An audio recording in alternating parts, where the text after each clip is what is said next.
I've scaled multiple e-commerce brands past 7 figures, and every time it starts with the exact same product research framework that I use. So in this video, I'm breaking down the 5 checkpoints I use to find products that can actually create million-dollar brands and show you live, step-by-step, how I'd find a product today using the exact same system. So if you're tired of wasting time and money on products that just don't sell, and you want to find something that you can easily scale, this is your video. Winning product checkpoint number 1. It is way easier to scale when you're paying for customers, not sales. And not many people talk about this, but this is where the real money is in e-commerce. And it's the difference between being able to exit a brand for over 7 figures versus just making okay money on products that are only really good for one-time sales. Now, I always choose products with high LTV, ideally ones where I can offer subscriptions or expect a lot of repeat purchases. And the reason is very simple. It makes scaling dramatically easier. I'm not obsessed with being profitable on the first order at scale. What I really care about is 90-day profitability, and this completely changes how I can advertise. So while most competitors are trying to stay first order profitable at scale, which really forces them to maintain this really low CPA, and that just caps how aggressively they can scale, I do the opposite. I'm willing to lose money or just break even on the first order because I know that the real profits come from my subscriptions, upsells, and the repeat purchases. And that's what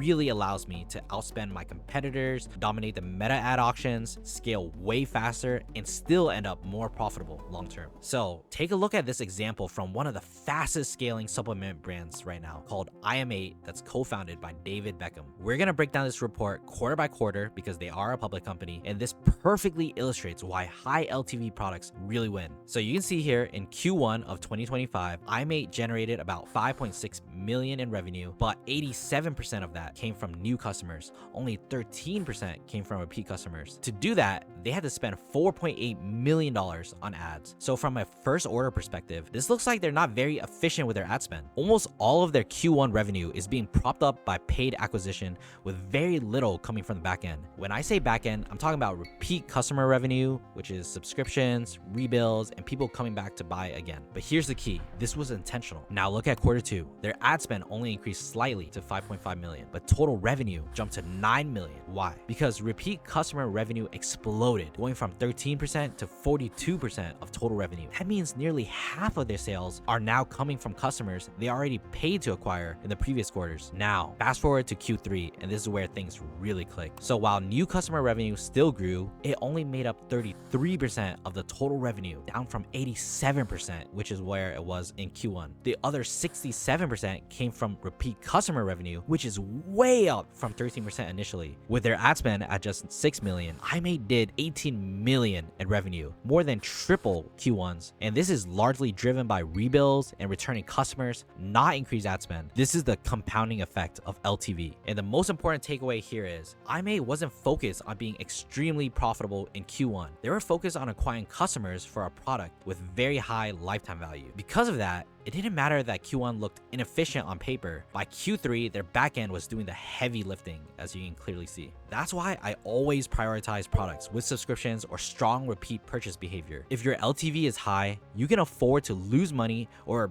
simply break even on the first order, knowing that the real profit comes later. This is how you scale aggressively, outspend your competitors, and still win long term. This is also why most beginners struggle. They really try to optimize for first order profitability instead of payback period. The brands that win don't ask, am I profitable today? They ask, am I profitable within 60 to 90 days, sometimes even way longer? And that shift alone changes everything. So what are real examples of products with high LTV? Well, we just talked about the most obvious category, which is supplements. Think creatine, green powders, collagen, protein, etc. These are products people reorder monthly, almost on autopilot, because once someone builds them into their routine, they don't really shop around every month, they just get rebuilt. And that's textbook high LTV. While skincare or beauty products work the exact same way. Serums, moisturizers, cleansers, they all run out and need replenishment. Once someone finds a skincare routine that works for their skin, switching brands can feel really risky to them. So typically, they're going to stay loyal and keep reordering what worked for them. That loyalty is what creates long-term value. Food and beverage is another category with natural repeat purchase behavior. Coffee subscriptions, protein bars, snacks, anything consumables where people can form a daily habit. And habits are incredibly powerful for LTV. But here's the important part that most people miss. It doesn't always have to be something consumable. It could be an app subscription or a membership or something. Like think of WAP, the fitness brand. You know, they're gonna charge you a monthly subscription, but the wristband itself is just a one-time thing. Another great example is sentiment.com. They sell a diffuser, so at first glance you might think, okay, that's just a gadget, you know, one-time purchase, no real repeat revenue. But the real business isn't in the diffuser, it's the scent refills, because you're gonna have to repeatedly order these scents from them since the diffuser isn't really gonna work without those scents. Also, if those scents smell great, I actually personally tried that product, it's pretty good, people are gonna tend to order again and again. Fashion can also have very high LTV as well, and this surprises some people. If people really like and connect with your clothing brand, they will order again and again every drop. Think about brands like Gymshark or Represent. They have customers who buy drop after drop after drop. But with fashion, marketing typically works a little different. It's not typical problem solution driven, it's primarily product driven. You really need to do constant product development, launch new collections, new designs. You don't know if every design is going to be a winner. You also have to deal with sizing issues, lots of returns, and inventory risk for every new design that you launch. So while fashion can have high LTV, I personally think it's more operationally complex than consumables, but that's just my opinion. Like I said, the key takeaway is this: look for products where subscriptions or repeat purchases are kind of baked into the business model. This automatically helps you stack revenue month over month because the customers you paid to acquire in the past keeps generating cash for you in the future. That's where you get the compounding effect we saw with the IMA example, where repeat customers eventually make up 67% of their total revenue and allow them to do over 18 million in revenue in Q3. Now, high LTV is crucial, but there's another product characteristic that's just as important, and it's the difference between building a real e-commerce business versus constantly chasing new trends every few months. Winning product checkpoint number 2. I always pick a product that I can lock in on and scale year round and build a real brand to eventually exit, because that's where the money actually is in e-commerce. Not these short-term wins, but building something that really compounds and has enterprise value. If you pick a product or dropship a trendy product that only really sells 3 to 4 months out of the year, you're going to be forced into a cycle where you're constantly having to find new products, testing them again, and launching new stores all the time. If you're always starting over and over again, you're not really going to build real brand equity and build something that you can actually sell. And that's the trap that a lot of dropshippers and beginners fall into. They try to find some trendy, gimmicky product that's popping off right now, or something that's honestly just really seasonal. Water guns, for example, you can't really sell that year round very well. The demand for it will spike really hard in summer, typically from April through July, and then it kind of dies just completely. So when I'm looking at product, I try to pick evergreen products that have consistent demand 365 days a year. And look, there's definitely money to be made with these seasonal trendy products. You can definitely make a quick bag, but the trade-off is you're gonna constantly have to launch new stores, find new products, ride new trends, which is something I really don't want to do at my stage in e-commerce. If your goal is real brand building and long-term exits, I personally think evergreen products are a non-negotiable. So to actually know if a product is evergreen, honestly, it's just mostly common sense. Just ask yourself, would someone naturally want to buy this in January and July? You know, if no, it's kind of seasonal. One thing to note though is just because a product sells year round doesn't mean it's worth selling, which leads me to winning product checkpoint number 3. People don't just buy products, they buy transformations. They buy relief, confidence, convenience, and solutions to problems that they actually care about, which is why it's a non-negotiable for me to pick a problem-solving product. A problem-solving product addresses a real painful problem that your ideal customer is actively trying to fix, not something that's a nice to have. Think joint pain relief supplements, skincare for wrinkles or acne, sleep, digestion, energy, etc. supplements. And when you sell problem-solving products, you unlock a massive unfair advantage as a marketer that people aren't really talking about. You're not simply trying to convince someone that they want a product or how cool a product is. You're simply positioning yourself as the best solution to a problem they already know that they have. And here's the simplest way to think about it. If someone is dealing with a painful problem, they don't need to be sold. They just need to be shown a solution they can trust. Like hypothetically, if you have diabetic neuropathy and your feet are burning in pain every night, you're not gonna sit there debating whether you want relief. You're actively searching, asking people, reading reviews, you know, pretty much trying anything that might help you get relief. And that's what I mean by inevitable demand. The desire already exists. The urgency already exists. The question is, what brand or what product solves this issue?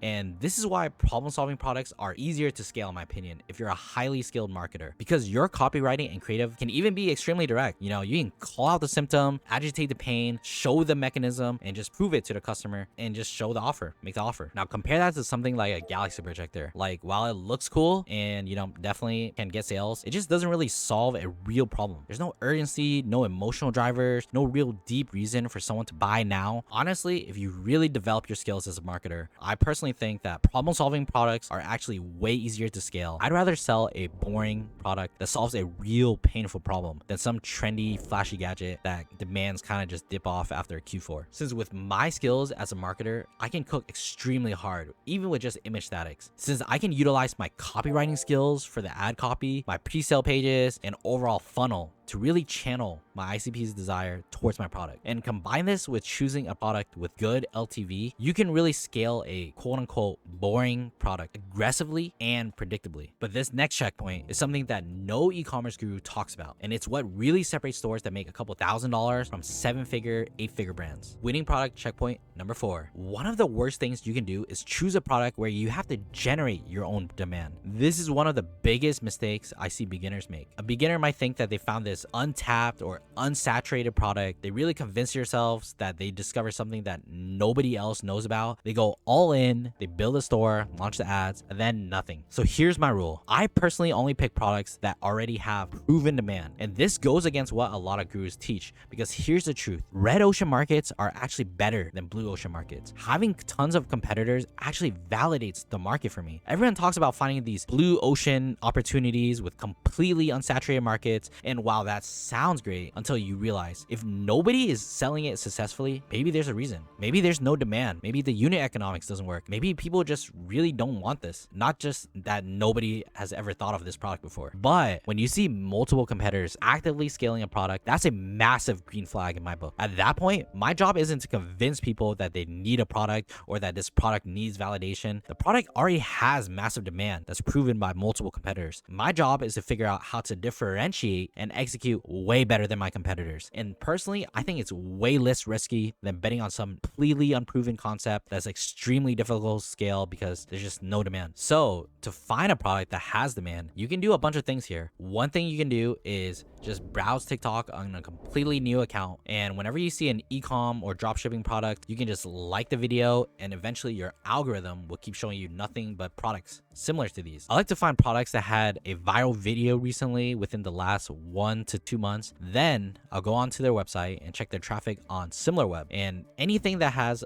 above 100k monthly visitors is enough for me to take seriously. Then I'll also use Facebook ads library to see if there's other competitors actively scaling the product. If I see multiple competitors with at least 40 plus creatives, that's another green flag. I'll typically try to read the comments on these ads too, since that'll give you a better idea on how you can potentially improve the product, market the product, and differentiate from your competitors. And the second method you can use is using Calidata. The method I would use here is to filter launch dates for within the last 30 days with over 30% growth rate, and you can see what has launched recently and what has been scaling really fast. This isn't the best way, but it'll give you a little bit of an idea of what's gaining traction right now and what product you can consider testing. Now, here's where most people mess up. They see demand and they immediately jump in and start copying competitors one-to-one. That's actually how you fail. Instead of copying, the real question you need to ask yourself is, how am I gonna differentiate from my competitors? And that starts by doing deep competitor and product research and really understanding the ideal customer persona, the ICP. Then I'll be able to figure out how I can differentiate from my competitors from the research. And I'll be showing you guys how I do this live with AI later in the video. Anyways, there are 4 main ways you can differentiate yourself from your competitors. Number 1, target a different ICP or persona. And a perfect example is Primal Queen. Primal Queen sells these beef organ supplements, which are typically marketed to men, but they took the exact same product and marketed it specifically to women. Just same product, different avatar,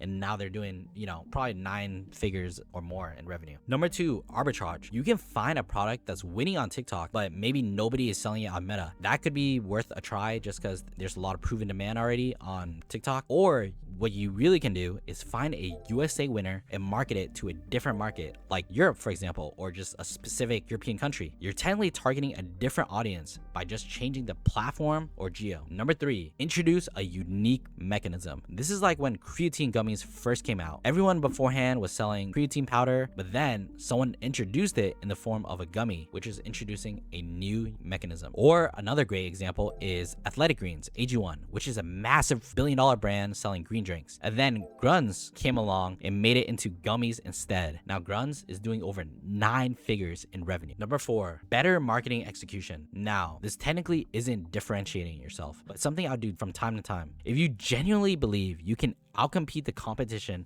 with better funnels, better copy, better offers, better branding, better packaging, better products, or straight up better creatives that aren't ripped from your competitors, you can also do this where you'll be competing straight up on your marketing skills. This is something I personally like to do as well. Now, this next part is where most winning products actually die. And it's not because of demand, it's not because of the competition, it's because the numbers just don't work. So finally, let's talk about winning product checkpoint number 5. You could have the best marketing skills in the world, but you could still be losing money if you don't do the step. This is the make or break checkpoint that separates winning products that scale to 7 figures or from products that just drain your bank account. Your unit economics have to work. If your unit economics don't work, nothing else matters, because without healthy margins, it becomes extremely difficult to scale, since you're forced to maintain a specific CAC to even be profitable. Even small increases in your CPM or ad costs could completely wipe out all your profitability, because if you've ever ran ads before, you know that meta ad costs can fluctuate. If you don't have cushion in your margins, you're one algorithm change away from going completely broke. And pretty much every brand has those random off days where meta just completely shits the bed and just can't find customers that profitably. You know, after all, at the end of the day, you're dealing with an algo and still selling to real people after all. And you know, real people means varying demands from day to day. So before you commit to any product, the first thing you need to know is your landed cost of goods. This is what it costs you to get the product fully delivered to your customer. This includes your actual cost of goods, but also include any transportation costs, handling fees, any other expenses that's needed to get your product to your customer. This is something that you must figure out before committing to any product. If you are trying to figure out your cost of goods for a brand new product that you haven't tested before, you can do this by contacting manufacturers, whether it's in China or USA, and figure out the exact MOQ and the cost of goods for your product, including custom packaging. If you are just starting out, if USA manufacturing is too expensive or the cost of goods is just too high so that the margins and the profit just doesn't make sense, you can start testing at China at the lowest MOQ possible and fulfill from a Chinese 3PL. And you can do this just to test if you can actually sell and market your product profitably. If you're dropshipping, then it should be pretty transparent from whatever site you're dropshipping from or from just talking to your supplier. But ultimately, I want to be able to sell a product for at least 3x the landed cost of goods. So if the landed cost of goods is 10 bucks, I want to be able to sell it for at least $30 or if not more. But I also typically do not like to sell any products under $30. Now, there are rare exceptions where hypothetically I might sell like a $20 product, but I must be able to do some type of quantity breaks, which is, you know, kind of upselling them on multiple of the same products, bundling that product with other products just so that my AOV will be higher. Because if there's really no way you can upsell the product or bundle it or do something to get your AOV up, then selling a $20 product can be extremely difficult because you just don't really have this big healthy profit margin. Like I mentioned before, it can be extremely difficult to maintain a low CPA all the time on Meta, especially when you're trying to scale. Now I'm gonna let you in on some sauce. If you're trying to build this custom product or just sell some type of product that can't really be dropshipped, and you don't really want to risk placing some large MOQ before you even know if the numbers really work, what the CPA looks like, or if you can even successfully market the product, I would first build a Shopify store for this product. And even if you don't have any inventory whatsoever, I'll still build out everything from the product page, the creatives, and just start running ads. I would start at between $50 to $100 a day daily budget and just start testing on Meta. And what you're mainly watching for is what the CPA looks like. If you can actually be first order profitable with whatever your current offer is, or at least break even during this test, that's a good sign that there's demand and the unit economics can actually work for this product. And if you do get sales before you actually do have inventory, you can just just refund those customers or just email them saying that you're sold out and that you'll notify them when you restock. I would just then pause the store and just wait until the actual product is made and just relaunch. I personally think this is a really great way to validate that there's demand and that you can actually sell this product before risking ordering a bunch of inventory for a product that you just can't move. And this exact method is what I taught multiple of my mentees like Anthony, who used this exact same testing method to validate his product, then get it manufactured, and then go on to do over $1 million in revenue within a year of launching a store. So whether you're brand new to ecom or already have a brand or dropshipping store but need help scaling, I'm currently offering private one-on-one mentorship where I'll be working with you directly and showing you the exact strategies I use on every single one of my e-commerce brand. If you're interested, you can click the top link in the description. Now, these 5 checkpoints are exactly what I use to help choose a winning product that can scale to 7 figures. By now, you should be ready to start finding products on your own, but I want to make this process even faster and easier for you. So I'm going to walk you through finding a winning product live using the exact same checkpoints and show you how I use AI to help me in the process. All right, so now I'll be walking you guys through how I use spy tools like Calidata or use the Facebook ads library to find and validate winning products. So one of the first things I'm going to do is go to categories. You can also sort by products, but what I personally like to do is choose the health category. You're more than welcome to choose any other categories you like or just look at products overall, but I personally like the health category. And what I'm going to do next is choose product rank. And what I like to do here is choose a specific revenue growth rate of 30% or more. And I like to choose a launch date within the last 30 days and go from here. So first off is you're going to see a bunch of products. Some of these products are just massive big brands like Liquid IV, but we're going to try to find something where it's maybe not by some massive 8-9 figure brand that's running it up on TikTok shop. So the first product that catches my eye is this Quiz Fizz, never heard of this brand, soursop bitter liquid drops. 10-1. We can see here that they're doing decent revenue and it just launched. I personally don't even know what this product does. I know soursop is some sort of fruit, and what we're gonna do is just see if this has demand. So what I like to do next is search the product on Facebook ads library. Once you have Facebook ads library open up, I like to just type in soursop, and you can look it up in the USA market. That's typically what I like to do, and just start browsing to try to see if we can find a product. This says soursop bitter blend. So this is pretty much the same product, and we can see here that this is soursop bitters, exact same product. Obviously the packaging is different, but exact same product as the product we found on Calidata, and they're selling this buy one get one for 59 bucks. This is a pretty decent looking landing page. So let's see how they're actually doing. Open up their profile and let's see how many ads they're running it up. Wow. So you can see here they're doing over 420 active ads. They're scaling this product pretty hard. There's SimilarWeb, and you can see they're doing almost 300K a month monthly visitors. So you can see, so this brand is clearly scaling based off their SimilarWeb. Is increasing month over month. They're doing over 100K monthly visitors, and they're running a lot of ads. A lot of ads. Looks like they're running image statics too. 7 years of gut parasites gone in 14 days. Looks like they're even doing partnership ads when you see another person. So these guys are definitely scaling. I'm just gonna look just a little bit more to see if there's anyone else scaling this product. Looks like here, soursop natural drops. Just from looking at this, I can tell this is a dropshipping theme. Let's see how many monthly visitors. So it looks like this person just started testing this product. Let's see how much ads they're running. Oh, 84 results. Okay. And let's see how long ago did they launch. Wow. So they've been running this product since October 13th, and they have 84 results. So they're actively, you know, they look, you can see here they just launched this ad.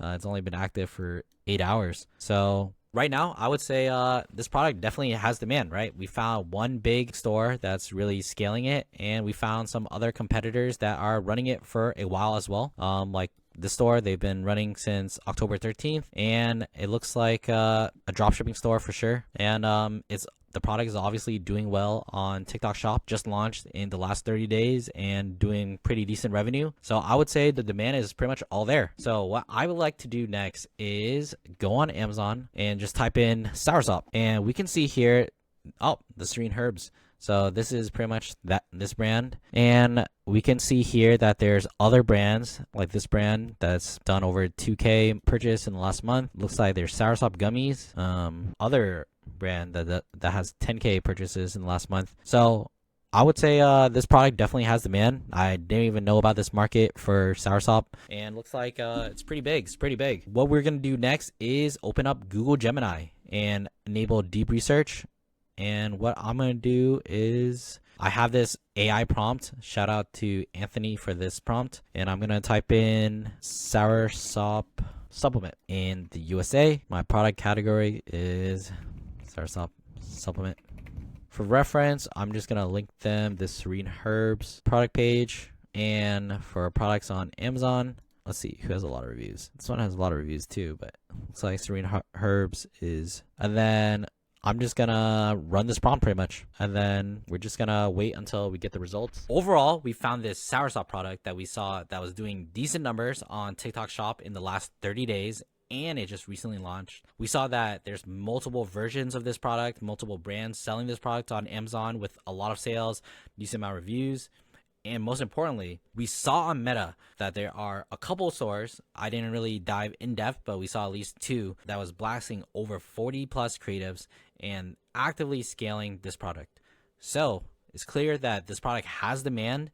We just need to figure out how to differentiate it and just test it to see if we can really make this product profitable. So pretty much that's how I find winning products and do deep research on them to invalidate if there's actual demand. Whether you're brand new to ecom or already have a brand or dropshipping store and just looking for help scaling, I'm currently offering private one-on-one coaching where I'll be personally working with you one-on-one and show you the exact strategies I use to scale multiple brands to 7 figures in less than a year. And not only that, but my coaching program has helped people like Anthony scale their e-commerce brands past 1 mil rev in less than a year. So if this sounds good to you, you can just click the top link in the description to apply. Thanks for watching.